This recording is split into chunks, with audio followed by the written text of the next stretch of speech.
আমরা এ পর্যায়ে যাচ্ছি শাহজালাল আন্তর্জাতিক বিমানবন্দর এলাকায়। সহকর্মী আখলাকুস সাফা আছেন সেখানে। সাফা, গত বছরের 5 আগস্টের পরেই কিন্তু আলোচিত বিষয় ছিল যে কবে ফিরবেন তারেক রহমান। আজ তো সেই দিন। নিরাপত্তা ব্যবস্থা আপনি কেমন দেখেছেন সকাল থেকে জানাবেন।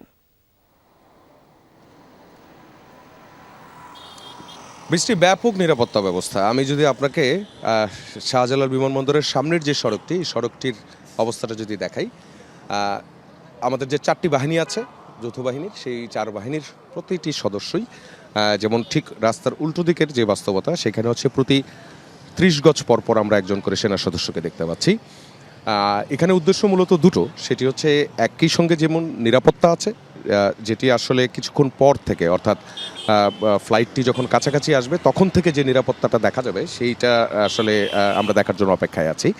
এছাড়া এখন যেটি হচ্ছে সেটি হচ্ছে ডিসিপ্লিন মেনটেন করার জন্য, অর্থাৎ নেতাকর্মীরা যারা আসছেন, আপনি এখন যে সড়কটি দেখতে পাচ্ছেন এটি হচ্ছে অর্থাৎ আবদুল্লাপুর উত্তরা থেকে যেই সড়কটি এসেছে, অর্থাৎ জনাব তারেক রহমান তিনি যখন 8 নম্বর কার্গো গেট দিয়ে বেরিয়ে যেই দিকটা থেকে ইউটার্ন করে আবার ওই মূল সড়কে উঠবেন, সেই সড়কের যে জায়গাটি, এই জায়গাটিতে কিন্তু নেতাকর্মীদের অবস্থান দুই দিকেই, সড়কের দুই দিকেই তারা অবস্থান নিয়েছেন এবং তারা যাতে ডিসিপ্লিন ওয়েতে এখানে অবস্থান করেন, অথবা হচ্ছে যে যারা অর্থাৎ সংবর্ধনা সমাবেশের দিকে যারা যাবেন তারাও যাতে নির্বিঘ্নে সেদিকটা দিয়ে যেতে পারেন এবং একই সঙ্গে যেন যান চলাচলটা স্বাভাবিক থাকে, সেটার জন্যই কিন্তু আপনি দেখতে পাচ্ছেন যে নির্দিষ্ট একটি সীমারেখার মধ্যে নতুন ব্লেন্ডে আরো রিচ অ্যারোমায় সেলন ফ্যামিলি ব্লেন্ড টে। আইন শৃঙ্খলা রক্ষাকারী বাহিনীর সদস্যরা তারা এখানে দাঁড়িয়ে আছেন, কাউকেই কিন্তু মূল যে সড়ক আছে সেই মূল সড়কে তারা উঠতে দিচ্ছেন না। এছাড়া 8 নম্বর কার্গো গেটের নিরাপত্তার কথা যদি বলি, সেটি হচ্ছে যে আপনি জানেন যে বিএনপির থেকে যেখানে যেই যানবাহনগুলো প্রবেশ করবে অর্থাৎ বিমানবন্দরে, সেই যানবাহনগুলোকে আলাদা স্টিকার দেওয়া হয়েছে এবং সেই স্টিকার ছাড়া কোনো গাড়ি কিন্তু কোনো যানবাহন কার্গো গেটের ভেতরে প্রবেশ করতে দেয়া হচ্ছে না ফর সিকিউরিটি রিজন, এবং সেখানে যারা যাচ্ছেন সেই ব্যক্তিদেরকেও কিন্তু আলাদা করে তল্লাশি করা হচ্ছে। এছাড়া পুরো বিমানবন্দরের ভেতরের অর্থাৎ ভিআইপি গেট থেকে শুরু করে কার্গো গেট পর্যন্ত যে রাস্তাটি আছে এবং এর পাশেই যে রাজস্ব যে ভবন আছে, সেই রাজস্ব কাস্টমস হাউসের সামনের যে দোকানপাটগুলো আছে, সেখানেও কিন্তু এখন কড়াকড়ি নিরাপত্তা যে ব্যবস্থা, সেই ব্যবস্থা করে দেওয়া হয়েছে এবং একটা বেষ্টনী তৈরি করা হয়েছে, যেই বেষ্টনীর বাইরে কেউই যেতে পারছে না। যারাই সেখানে যাচ্ছেন তারা কিন্তু ওই বেষ্টনীর মধ্যেই তাদেরকে অবস্থান করতে হচ্ছে এবং এই জায়গায় যে নিরাপত্তাগুলো, সেই নিরাপত্তাগুলো এইভাবে নিশ্চিত করা হচ্ছে। নেতাকর্মীরা যারা এসেছেন তারা রাস্তার দুধারেই অবস্থান করছেন, আপনাকে শুরুতে আমি বলছিলাম, এবং তাদের যে বক্তব্য সেটি হচ্ছে, আপনিও যেমনটা বলছিলেন যে 5 আগস্টের পর যে বিষয়টি সবার আগে সামনে এসেছিল সেটি হচ্ছে তিনি কবে ফিরবেন।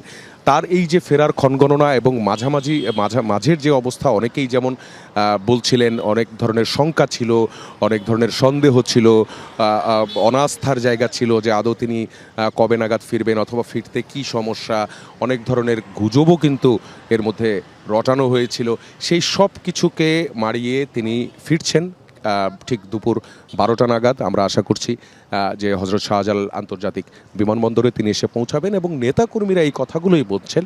যেমন নেতাকর্মীদের মধ্যে আছে যেমন অনেকে স্লোগান দিচ্ছেন তারেক রহমান ফিরবে। আমি তাদের কাছে জানতে চাচ্ছিলাম যে কখনো দেখেছেন কিনা, কারণ তাদের বয়স তো সাপোর্ট করে না।